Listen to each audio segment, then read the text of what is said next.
In the 1990s, if you were a basketball fan, one team proved dominance, the Chicago Bulls. With an all-star team consisting of Scottie Pippen, Dennis Rodman, and arguably the greatest player in the NBA's history, Michael Jordan. In The Last Dance, ESPN documents the rise of Michael Jordan and the 1997 to 1998 Chicago Bulls championship season, which would ultimately be Michael Jordan's final season with the Chicago Bulls and the last playoff appearance of the Chicago Bulls after capturing what is known as the three-peat. As the ESPN series develops, the Playmaker will discuss the content and give you his thoughts and insight as a sports radio host and avid NBA fan. This is The Last Stand with the Playmaker. Ladies and gentlemen, welcome to a new edition of The Last Stand with the Playmaker on the Playmakers Bar Podcast. This is your host, Donnell the Playmaker Silence, out here from Jacksonville, Florida. Look, The Last Dance, episodes 3 and 4. Pretty good. A lot to talk about, a lot to get into. Like Dennis Rodman, Phil Jackson, Doug Collins, how the team is doing up to this point when they won their first championship as well. And then Jerry Krause finally makes himself right back into the mix again. So as you can see, we have some stuff to talk about and not enough time to use it. So without further ado, we're going to jump right into the action. Alright, so now we're going to continue from what we did last week, episode by episode. So let's go ahead and jump into episode 3 because I need to get into this. This was the Dennis Rodman episode. So this is where we get the first look at the Bad Boy Pistons, because Dennis Rodman was drafted by the Detroit Pistons. And what year was that? That was 1980. Hold on, let me see. I got my notes here. I'm looking at them. 1986. Dennis Rodman was drafted by the Detroit Pistons from southeastern Oklahoma State. Excuse me. Dennis Rodman was drafted in 1986 by the Detroit Pistons from southeastern Oklahoma State. So, as we come to find out, Dennis Rodman grew up a project. He was a project kid. His mom drove buses. His mom wasn't happy with him and kicked him out, so he lived on the street for 2 years. That's how he discovered basketball. Never did drugs, surprisingly. Never joined the game, surprisingly. Usually, when you in the streets, you gotta join something. You gotta have some type of family. But with Dennis Rodman, no drugs, wasn't in the game, found basketball, played ball in college, and dropped into the NBA. So we found out about that about Dennis Rodman. But how the episode started was, we already picking up from what happened last week. Scottie Pippen is not coming back as of right now. He still has to recover from his surgery, and he's still having problems with management. Jordan needs somebody to help him. He looked to Dennis Rodman. And looking at Dennis Rodman, it took the game at Indiana, November 26th of the 1998 season, when they lost 97-83, a 14-point loss at Indiana. Right now, the Chicago Bulls, who are going for number 6, are 8-7 at this point. Jordan needs some help, and he's looking at Dennis Rodman. Dude, I need you. Okay. I already gave you the backstory of Dennis Rodman and stuff like that, and that's where we at. We're gonna come back to how everything else. I want to keep going with how the episode flow. So now they do a flashback. We go to Doug Collins, hired by the Bulls in 1986. This is when they fired Stan Auerbach. They fired Stan Auerbach, and somebody posted the Chicago Tribune link on one of the Facebook groups that I am in. The headline reads, Chicago Bulls fire first-year coach Stan Arbeck in 1986, who was stunned. There was a lack of respect, dignity, and sensitivity. That was written on May 20th, 1986 by the Chicago Tribune. I will post the link in the show notes. I will also post the link in the Playmakers on the Playmakers page for those of y'all who want to read this article, because I'm looking at this article right now, and they fired him. And at this point of this article, they was close to bringing his replacement, which would be Doug Collins, who was a CBS TV analyst at the time. So, Auerbach with Jordan led the team to the fourth best record. He had the fourth best record among active coaches. So, and he was stunned. He was upset. He was pissed off. Like, dude, y'all just fired me out of nowhere. And who's behind the scenes? The Jerrys, Jerry Krause and Jerry Randolph. They fired him, and it sounds like it was pretty much Jerry Randolph's big idea to fire him, not Jerry Krause's idea to fire him, because Jerry Randolph didn't like how the team was playing, which was get the ball to Jordan and let Jordan do his thing, which Jordan was doing. That's why he scored 63 points in Game 2 against the Boston Celtics that season in that playoff, even though they still got swept. I think that's what, and then I think that was the problem. Like, Randolph didn't like the fact that, Jordan can score all these points, but we getting our ass swept. Like, we're not winning a game, we're getting swept. This is not how I envisioned this happening. But nevertheless, there was miscommunication somewhere, and the Jerrys decided to fire him. And in response to the firing, this is what he said. I am stunned. I think the entire situation was very poorly handled. There was a lack of respect, dignity, and sensitivity. I was honest. I never once singled them out in the media for any blame. I covered for them. They have to have a scapegoat, but I don't see how Jerry Randolph could blame anybody for this year. Can you blame broken bones, referring to Jordan's broken foot? Can you blame drugs? I kind of don't know what that's about. If I had robbed a bank or used drugs, I could understand it. Hey, even the guys who use drugs in this league get two chances. So, yeah, Arbeck is not happy. He's disgusted. He's pissed. So, but in response, Jerry Randolph said, "I'm just gonna read this part of the article. I thought we had a common understanding on the concept of how the game should be played. It was obvious through the course of the year we did not. They had two different philosophies on how they wanted to see the game played with the Chicago Bulls. This is what Randolph wanted to see the Bulls play. I wanted a team without any one-on-one play, no isolation, very little dribbling, tenacious defense, and movement without the ball. I wanted to see basketball played a certain way, like the Celtics or the Lakers. I put a lot of money into this team, and I want to try it." There you go.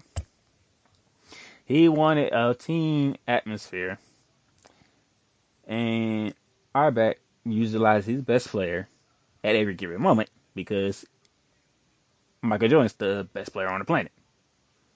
So he knew, hey, if Jordan can do his thing, we have a shot to win, which they made the playoffs. They still got swept by the Celtics, who was the best team in the league. But nevertheless, it is what it is. So that's the article from the Chicago Tribune back in 1986. Again, the title is Chicago Bulls fire first-year coach Stan Arbeck in 1986, who was stunned. There was a lack of respect, dignity, and sensitivity. Like I said earlier, I will post this link in the show notes and also on the Playmakers Bar pages on Facebook and Twitter. So be on the lookout for that. So now we got to that part. Now we got that part out of the way. let's take it back down to Dennis Rodman, shall we? So with Dennis Rodman, drafted by the Pistons, this was the era of the Bad Boys. When Dennis Rodman was with the Detroit Pistons, the era of the Bad Boys. So now we here, and we get to see the first part of it, because this was the player. And the first, in the, it looked like, I want to say the first round, the Chicago Bulls played the Cleveland. That was the Bullets, I believe, at that time, and not the Cavaliers. In that year, this is the year of the shot that you see when Jordan hits the shot and he's fist pumping like crazy and stuff like that. And the guy in the white jersey, he's lost it. This is that series here. Game 5, the exciting game. Eastern Conference Playoffs round 1, Game 5 at Cleveland. Jordan hits the shot because the coach decided not to put his best defender, Ron Harper, on Michael Jordan. He put somebody else on him, and it cost them dearly. So now they are past Cleveland. Now the next thing is up is Detroit. Oh, Detroit, the Bad Boys of Detroit.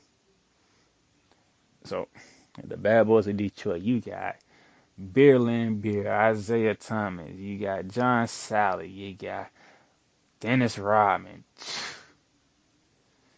These guys were not playing. How did one of the people put it? You always got your star team, your star players, and then you got that one team, that one player who just blows everything up. That was the Bad Boys. You wanted your Boston Celtics, you wanted your LA Lakers, you wanted your Chicago Bulls with Michael Jordan. The Bad Boy Pistons was that team that's like, we finna F all this up. And that's pretty much what they did. They F everything up. When they played Boston, they gave Boston physicality. Even fights broke out. It didn't matter. These Detroit Pistons was not playing. They was coming to hit you and hit you hard. And you better buckle up for a fist fight in the trenches if it was football. Because this is what the Bad Boy Pistons was bringing. So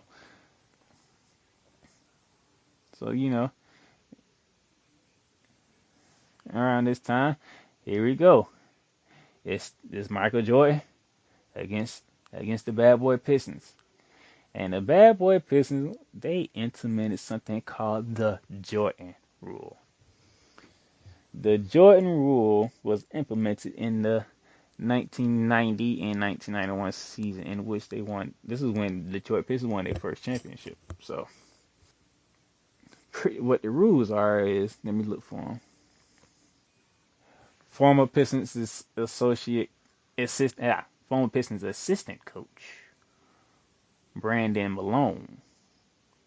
By the way, the father of Denver Nuggets head coach Mike Malone. This is what he said to explain the rules.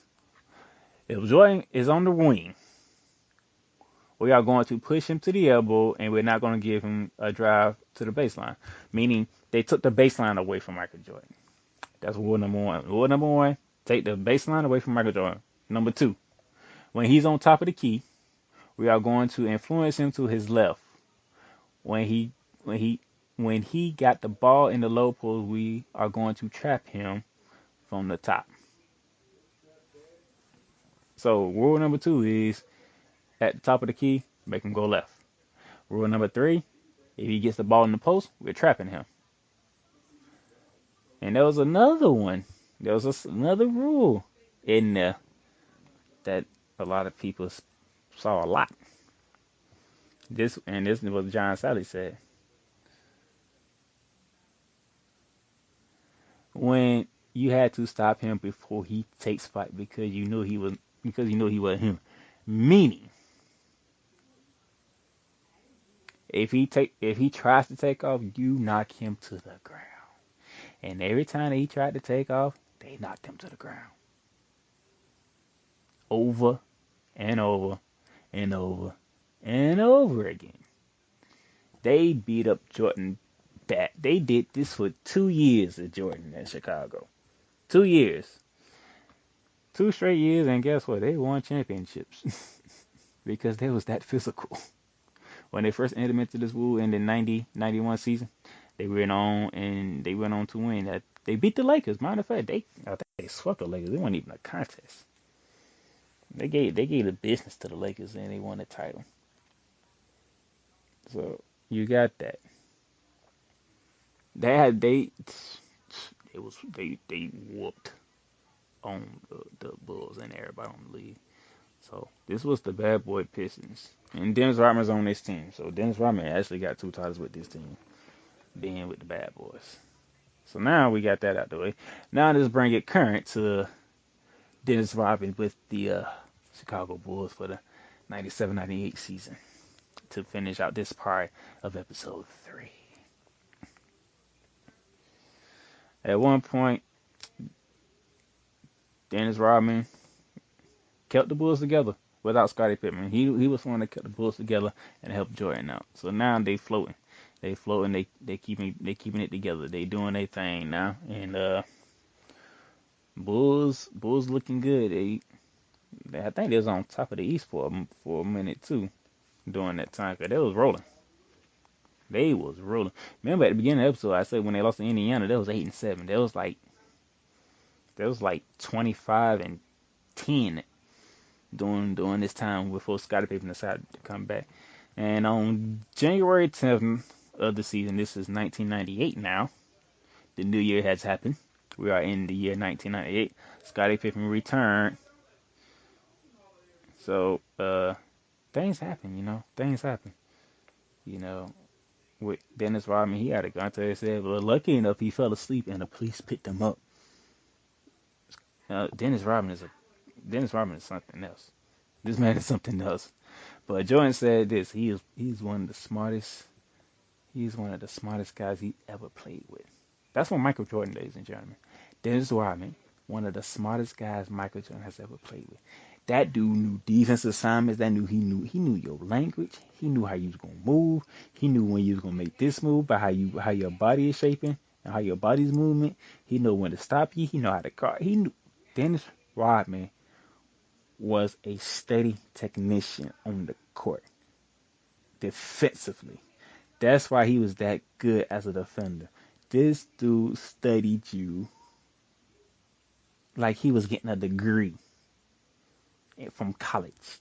That's how study worthy this man was when it came to basketball and defense. So, Dennis Rodman, he wants a vacation during the middle of the season. Scottie Pippen is back. Hey, look, coach. Talking to Phil, coach.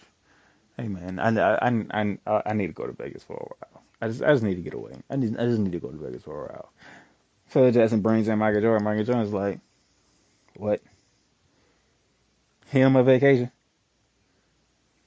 If he go on a vacation, we ain't getting him back. You know that, right? If he go on vacation, we're not getting him back. There's no way in hell. If you get him a vacation, we getting him back. There's no way. And Phil's like, Dennis Rodman, he ain't like everybody else. Jordan's like, dude, if anybody needs a vacation, it's me. Because, Jesus, I'm trying everything over here. If he get a vacation, he ain't coming back. A little compromise talking with Phil Jackson. If I give you 48 hours to go to Vegas, can you be back on time? I mean, I was like, man, is that what you going to give me? That's what I can take. I don't only take what you give me. Jordan's like, you get him 48 hours at Vegas, we're not getting him back. You're not getting him back. Phil says, go ahead.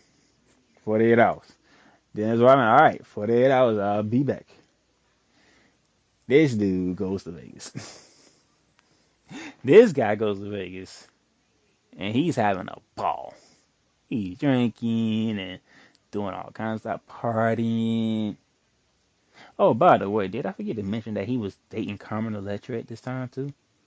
After he was dating Madonna, Dennis Rodman dated Madonna and Carmen Electra. Go figure. Go freaking figure. This man who just lives freely, just out there, outside the court. Off the court, he just freely gets to go out with Madonna and Carmen Electra. By the way, Carmen Electra still looks good, by the way. I hope if y'all seen that.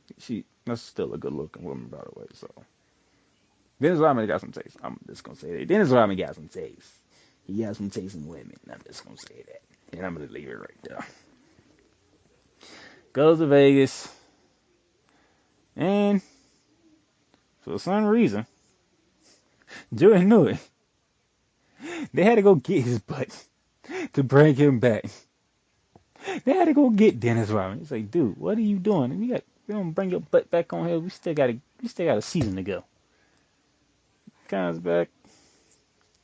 And alright, Phil Jackson is like, alright, look.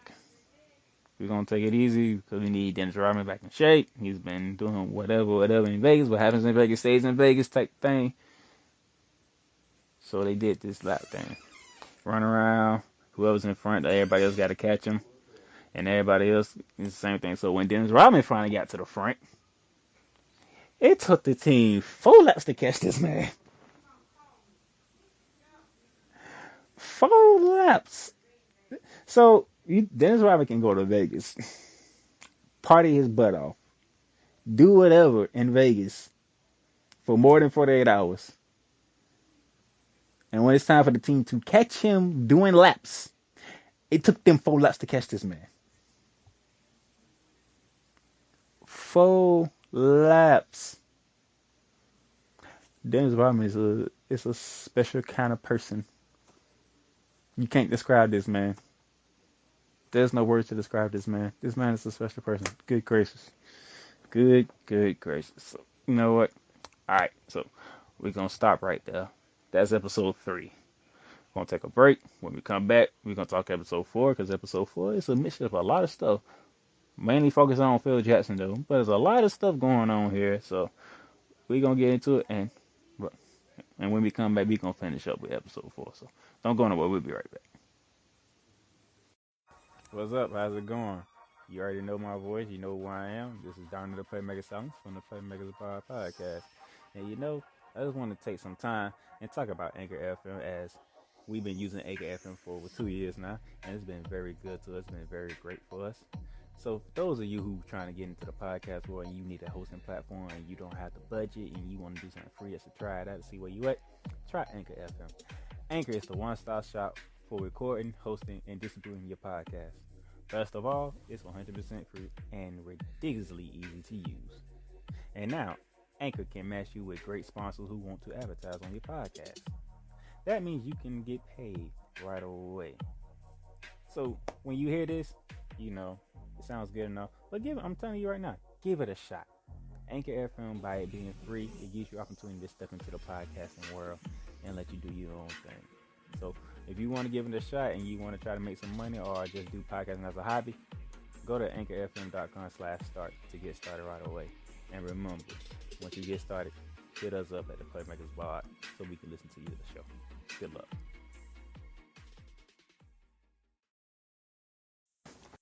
Alright guys, we're back. Thank you for sticking around. Now let's dive into episode 4. Episode 4 is a little bit more about Phil Jackson, but we threw some other stuff in there. So Phil Jackson, as we all know, was hired in 1989.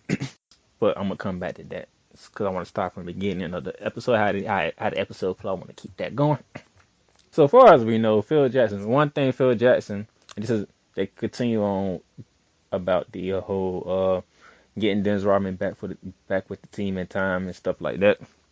One thing was for certain, Phil Jackson said him and Rodman's connection evolved with the culture and the study of the Native American history. So Phil Jackson, he had different collections of Native American stuff, and with both his parents. His dad was a preacher, a pastor. His mom was a minister. So Dennis Rodman, he had some things from Native Americans too out in Oklahoma. So that's their bond, and that's how their relationship was tight when it needed to be. going on with Phil Jackson was a grad from North Dakota. A grad from North Dakota. A lot of North Dakota people are happy. The great legendary Phil Jackson was a graduate from North Dakota. He was drafted by the Knicks, won two titles with the New York Knickerbockers. Probably, he might have been on the last team that actually won. I could be wrong. Actually, no, I am wrong. They won it way back then somewhere too, but two-time champion with the New York Knicks as a player. He started his coaching career out in Puerto Rico. That was interesting because in Puerto Rico there was some lot of corruption stuff going on up there. If they didn't like you, they made sure you lost. I mean, if government officials, when we know we stand in the United States, government officials should not be involved in sports. Not back then in Puerto Rico, homie. Oh, it was rough out there, but hey, he did it. Then he coached Albany for the ABA before he was then hired as an assistant in the NBA. And on July 7, 1989, that's when they fired Doug Collins, and then 3 years later they hired Phil Jackson. In a way, how this happened, Doug Collins was a Michael Jordan type coach, and Phil Jackson was a team type coach. So as you can see, if you go back to episode 3, and we talk about Arbeck and how he was fired, surprisingly, and the reason why Randolph decided to switch ways, he don't want a one-man team. He wants a team. He don't want a one-man show. He wants a team. So as you can see, even though Doug Collins did a hell of a job with this team, it wasn't good enough, and they brought in Phil Jackson. Phil Jackson comes in. He wants to implement the triangle offense.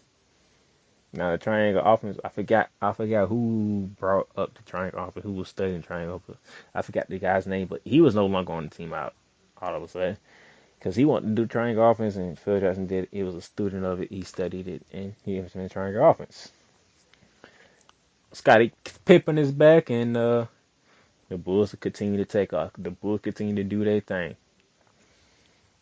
You know, they say that the start of the point forward happened with Scottie Pippen because Scottie Pippen played point guard all the way up until his college year when he had his growth spurt. But he always still had the point guard skills, so point forward started with Scottie Pippen, so to speak. You see? So now we flash back to the 1990 playoffs, and this was the second time that the Bad Boy Pistons beat the Chicago Bulls. This was when this one went to Game 7. Scottie Pippen had a migraine headache. This is the Scottie Pippen migraine headache game. And he did not look like Scottie Pippen whatsoever. He couldn't see. He was turning the ball over. You can see on him, he on the bench. He's closing his eyes. Got the tire over his head. He has a massive headache. He double blinking trying to see, can he see right? And the Detroit Pistons blew the doors off the Bulls. Michael Jordan and the crew got their ass whooped. Not just physically on the court, but on the scoreboard too. It was a beatdown. Man, you know they went on to win another championship, you know. Michael Jordan is sick and tired of this. He is tired of getting his ass whooped physically, mentally, by this team. So on the all season, and everybody else is along with him. So everybody else is like, you know what? We finna get in this weight room immediately in the off season. There was no vacation. These guys went in the weight room immediately. Jordan put on about 20-something pounds because they were saying they added 5. They started at 215, and every moment they added 5 pounds to it, or every week something like that. Dude, these boys were tired. They were sick of it. Like, y'all is whooping our ass. I'm tired of it. Bro, we finna put on some pounds. We finna dish out pain to y'all now. I'm tired of this. Joy, this is Joy. I'm tired of this. I'm finna dish out some pain to y'all. I'm not finna take this no longer. So, These boys put on pounds. Horace Grant is on the team. B.J. Armstrong is on the team. Bill Cartwright is on the team. And it's like, yo, they is beating us down. So now, 91 season. It's the Eastern Finals. Round 3. Jordan and the Bulls versus the Bad Boy Pistons. Jordan and the Bulls weren't having it. They was not having it. They swept the champs. They swept the champs. They gave them a beating. Dude, it was like 7 seconds left in the game. This is how bad Detroit took this beating. Detroit took this beating so bad. 7 seconds is on the clock still. These guys just walked off the court. They want Bill Laimbeer, Isaiah Thomas, the whole crew walked off the court. They weren't shaking hands. Isaiah Thomas now to this day, now he regrets not doing it. Bill Laimbeer like, man, look at it, we was winning. We got our ass whooped. They beat us. I don't want to shake their hand. We lost. This is Bill Laimbeer. Bill Laimbeer, he's still like, hey, I don't want to shake the hands of the team that beat us. That's Bill Laimbeer, still to this day. You beat Bill Laimbeer, he ain't shaking your hand. He don't even care. You won. Move on. Isaiah Thomas, he regrets it. He wish he would have shaken his hand. Because it was like, back then in the day, that's not what you did when you lost, which was wrong. Because Jordan shook all y'all hands when y'all kept beating him down and punishing him. When the series was over, he shook y'all hands. That's Michael Jordan. That's what Michael Jordan did. So Michael Jordan wasn't trying to hear all that from Isaiah Thomas. No, he already knew what Isaiah was probably saying. He didn't want to hear all that because I shook y'all hands. But when we finally won, y'all ain't want to shake our hands. I took my beat and my lunch to show and still show sportsmanship.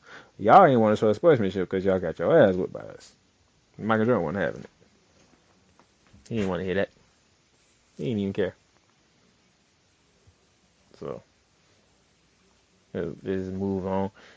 And now, Michael Jordan is finally in a NBA Finals. And who's on the other side? Mr. Irvin Magic Johnson and the Los Angeles Lakers. You will think we got a series on our hands. No.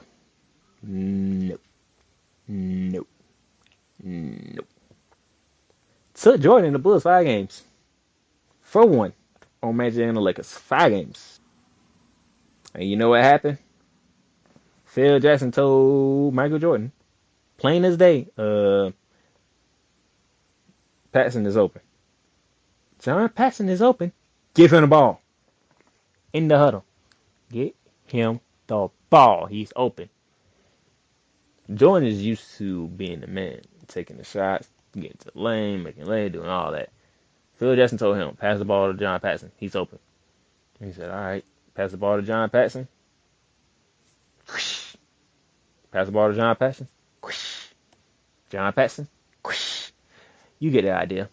John Paxson open. He's knocking it down. He's knocking it down. And what turned the series around because the Lakers won game 1. They put Scottie Pippen on Magic Johnson, and Scottie Pippen is picking up Magic full court non-stop. Magic was getting tired. He couldn't handle it, and you can see the difference. Scottie Pippen's defensive presence is on display. Matter of fact, in that same game, that's when Jordan did that. He did the going for the dunk and reverse it into a layup. That's that same game, that same series right there. His first ever finals. He finna dunk and switch it to the lane. It was on and popping. Take that back. No, yeah, all right. So this is blasphemous. What Stephen A would say of how Magic Johnson and the Lakers just got destroyed by Chicago. Chicago wasn't having it. Chicago, it wanted it. And when Jordan won that game 5 in LA, It was a whole different story. Man cried.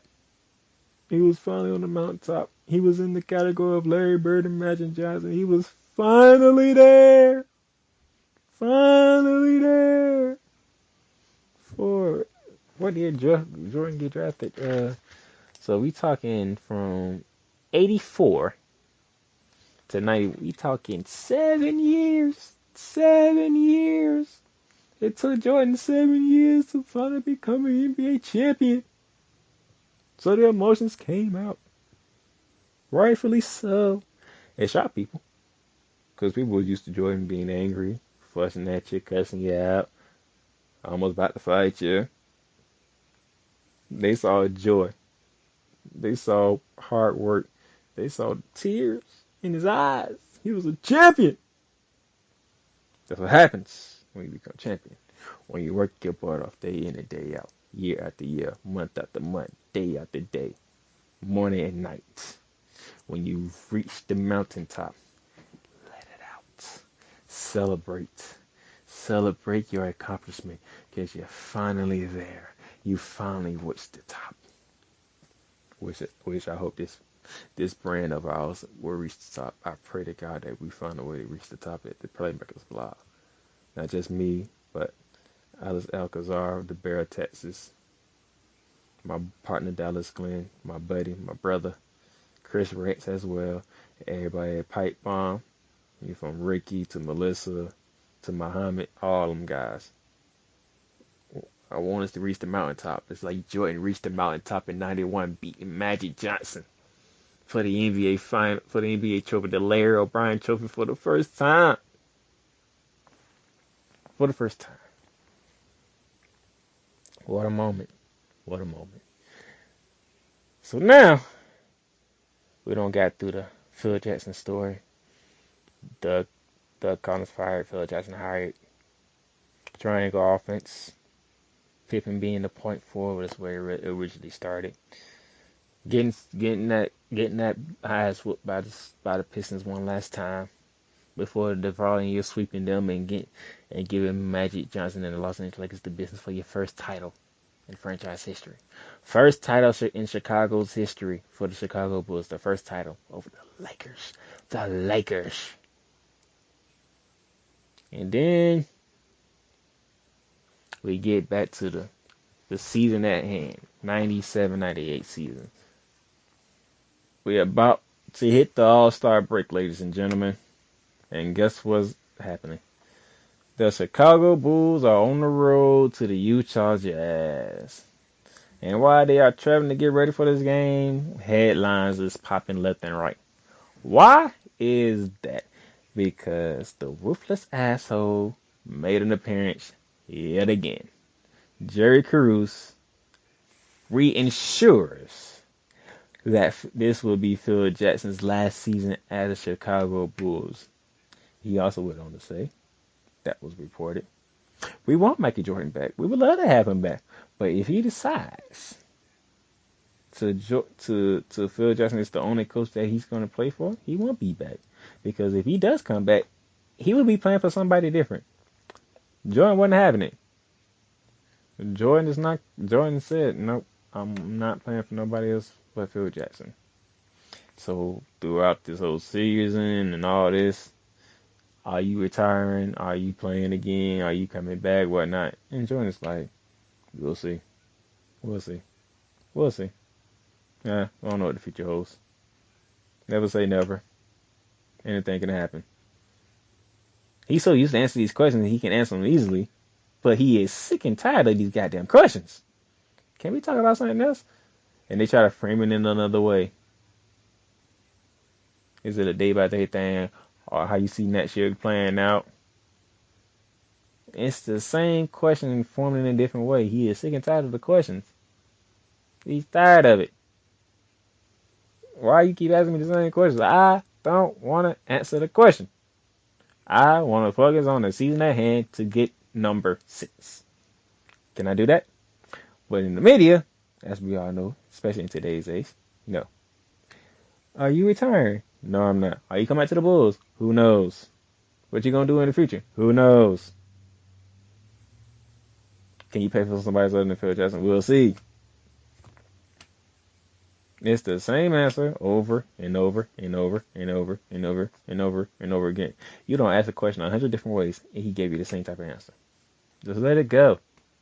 But hey, what can I say? Even in today's day and age, media still does the same thing. It never fails. So, with that being said, now we get here. We got these headlines coming out. And you talking about the Bulls is at the Utah Jazz. Karl Malone, John Stockton, Jeff Hornacek. This is that crew right here. This is that crew. We talking about, as Hannah Stone said, this is your finals preview. Foreshadowing here, people. Foreshadowing, just to let y'all know. Wait till we get towards the end, probably like 7, 8, 9, or 10. Wait till there. Wait about there. We'll have foreshadowing. The Bulls is whooping their Jazz ass. They up like 20 something points. They is whooping their ass. And all of a sudden, here come the Utah Jazz. Karl Malone doing his thing on Pippen and Rodman. Hornacek hitting shots. John Stockton, running the team like he always does. Dude, I believe Jerry Krause was the coach back at this time. They came back and beat the Chicago Bulls. They came back and beat the Chicago Bulls. The Chicago Bulls, the defending, reigning champions, 5 times over, are 34-15. They are 34-15. They're defending champs. This is the same team just the year prior. Won 72 freaking games. The 72-10 Bulls. And right now they are 34-15. They're not even in the top 5 in the league right now, as far as record-wise. This is the Bulls at the All-Star break. The Bulls at the All-Star break. This is what it was. So that's episode 4. We're gonna take a break, and when we come back, we're gonna finish it off.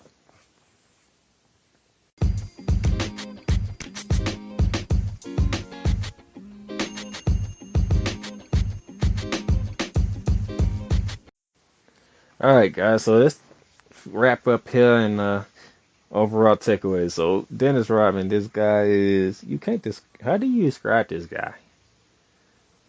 I don't even know how to describe this guy, but when it's time to show up, you can count on that goddamn Dennis Rodman.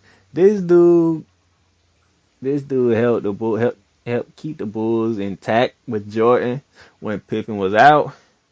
When Pippen came back, this dude took a mid-season vacation. Who does that? But to his credit, the man is a novice. That man is surreal of a basketball mind, especially on the defensive end. This guy studied you. He literally he will practice 1-on-1 with guys just to see how they shoot and where the ball bounces, so he know how to position himself for offensive rebounds. Like, this dude is okay, Kerr shoots like this, so the ball can come like this, so I know to be right there. Jordan shoots like this, so if the ball comes up, I know to be right there. I'm just listening to this guy, and I'm like, I can see why Michael Jordan said he's like one of the smartest guys he ever played with. 'Cause I'm like, he deep dive studied the game to be the type of player he is. That's why Dennis Rodman is one of the best, if not the best, rebounders ever to play the game of basketball. The man was a phenomenal defender because he studied your movement. He knew how you moved. And outside, he was outlandish.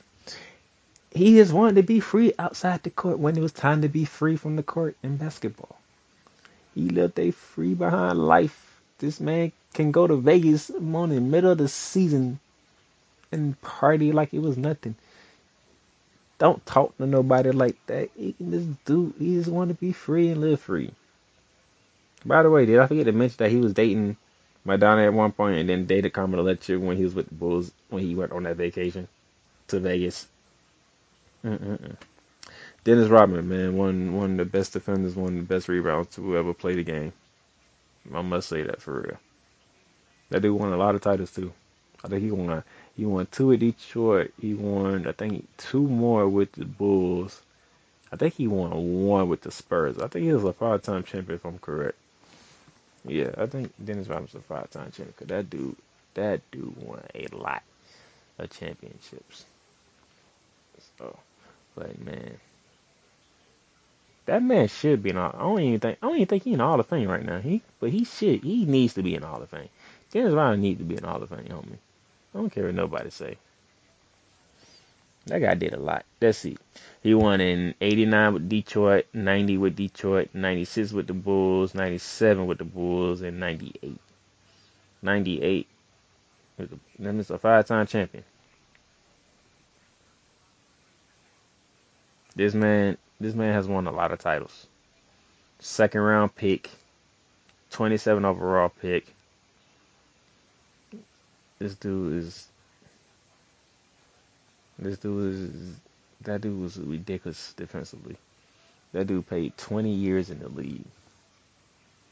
20 years in the league. A two-time All NBA third team, two-time NBA All-Star selection, two-time Defensive Player of the Year, both over with the Bad Boy Pistons.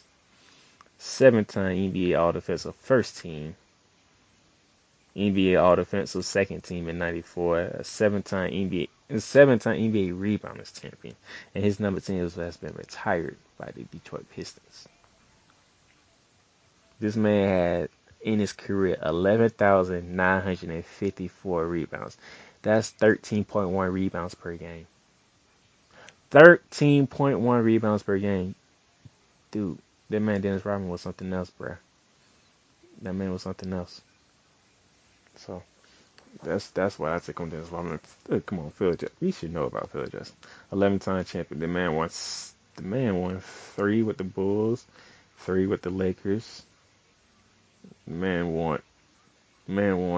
Actually, he won 5 with the Lakers. He won 6 with the Bulls. 6 with the Bulls, 5 with the Lakers. 11-time champion. It's Phil Jackson. The triangle offense.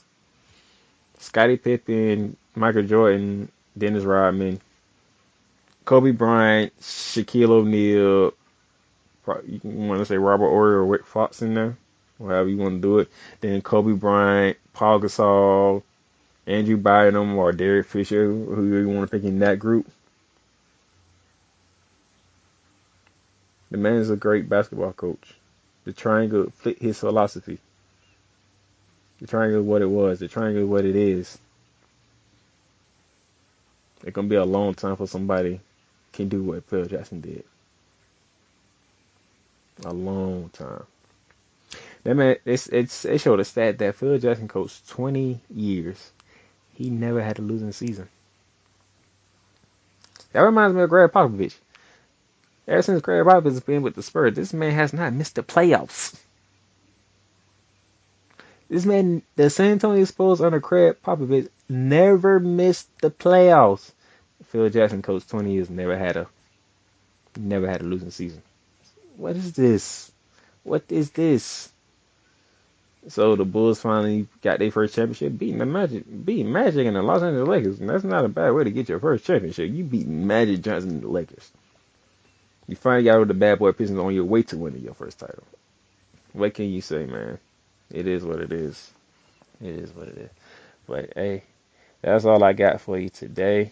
And can't wait for Sunday, man. Episodes 5 and 6. I wonder what these gonna be about. I think in the preview was something about Horace Grant, so we're gonna learn more about Horace Grant.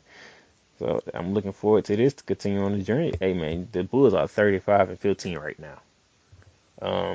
What you're gonna do in the second half of the season?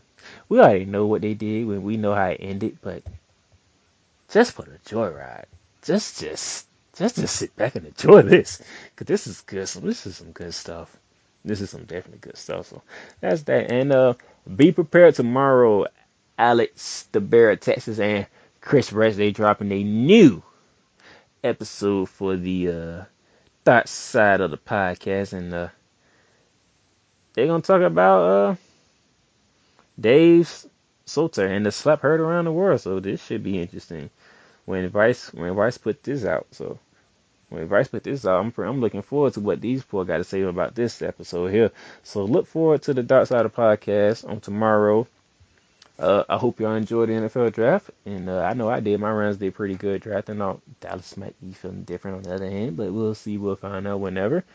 And until next time, Anchor, Spotify, Apple Podcasts, Google Podcasts, YouTube, Speaker, just about every platform, iHeartRadio. We also on YouTube.